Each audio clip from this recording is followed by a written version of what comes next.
completar algunas observaciones que hicieron ya los compañeros. En el caso, por ejemplo, de Sonia, que dice que o qué pasa con los líderes sindicales. Desafortunadamente, yo creo que ya de todo el tiempo la corrupción también se ha enquistado en los sindicatos o en algunos líderes sindicales, porque los trabajadores no entran en ese tenor. Porque ven el hecho de ser un representante sindical como un puente, quizás a lo mejor nada más hasta para unas vacaciones permanentes, porque no se dan a la tarea de tener un horario fijo de trabajo, o porque reciben algunas prebendas, y a veces prebendas de veras irrisorias, cuando la temática debe de ser, ni un solo peso debe de recibir un sindicato. Mi lema es que si yo recibo un peso o una prebenda del gobierno del estado, no tengo cara ya para estar juzgando ni criticando todo lo que hacen. Entonces, bajo esa premisa yo creo que los líderes sindicales, si tenemos ganas de ir, tenemos que tener convicción de ir a hacer algo por los trabajadores, no ir a ver qué sacamos. Pero bueno, desafortunadamente pues hay corrupción. También hay disidencia, que es muy válida, ¿no? Entre grupos sindicales también hay disidencia, no tienen que estar de acuerdo conmigo ni yo con ellos. Y eso es válido porque dentro de eso también se engloba la democracia de los propios trabajadores.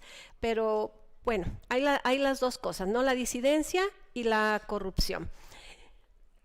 Decían también respecto de las pensiones VIP, lo decía Juan José, que no son los que están mermando los fondos de pensiones, efectivamente, ¿no? Porque también hay pensiones muy altas, ya lo decían aquí, se jubilan cuando el último cargo fue donde mejor les vio, pero antes de eso no aportaron lo que debieran de aportar. Y no estamos en contra de que un trabajador le vaya bien, que se supere, pero no puede recibir la pensión que recibió en el último año, hablando de los que entramos antes del 2009. Es más, ni en 3 años, porque en ese tenor se van todos los políticos. Perdón. Les decía yo, hablando del diario de los debates, nuestro actual consejero Arnoldo Rubio Cárdenas estuvo como diputado apoyando la reforma.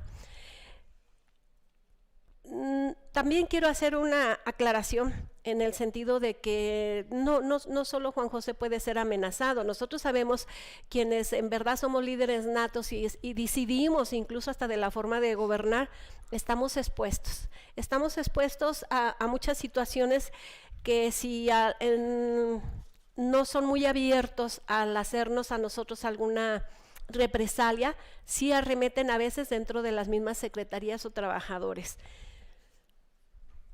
Cuidar el dinero, decía Sonia, hay que cuidar el dinero, los fondos de pensiones. Cuando inició la legislatura anterior tuvimos la oportunidad, o tuve yo la oportunidad de estar en un grupo en el cual fuimos a una mesa de trabajo del Congreso donde se le citaba al anterior director de pensiones. Honestamente a mí me dio desesperación, parecía el club de Toby, no parecía que lo estaban llamando a cuentas. El señor muy relajado ahí contestaba lo que sabía, pero más me sorprendió que los legisladores no sabían nada de pensiones, nada. Les tuve que volver a recordar la historia y muchos se quedaron sorprendidos así diciendo literal, no lo sabíamos. Solamente había una diputada que le había tocado estar en el 2009. Y ella fue la única así como que salvó el tema, pero los desconocen. Creo que debería de ser dentro de los políticos obligación conocer la historia política de lo que representan, porque da pena ajena.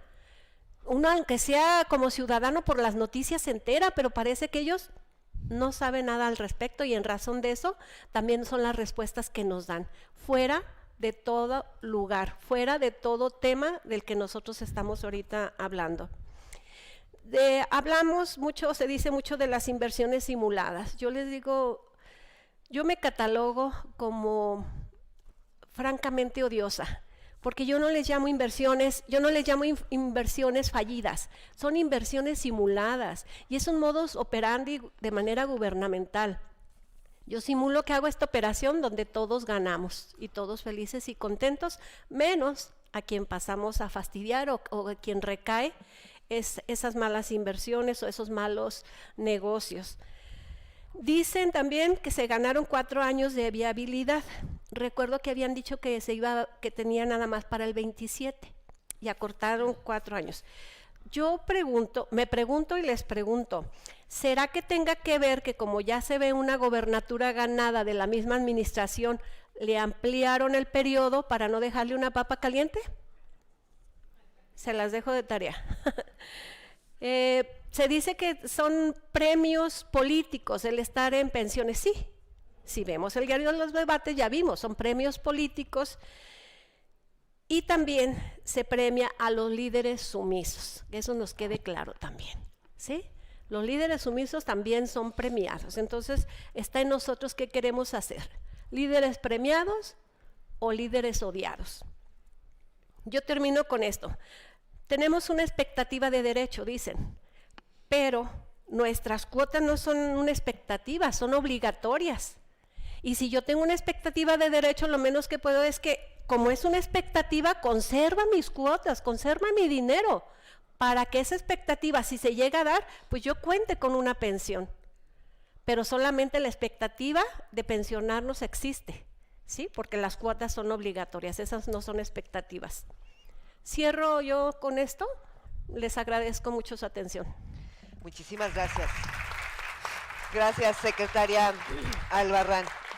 Sonia, adelante, por favor. Gracias. Bueno, voy a tratar de ser breve para dar tiempo a las preguntas. A mí me gustaría cerrar tratando de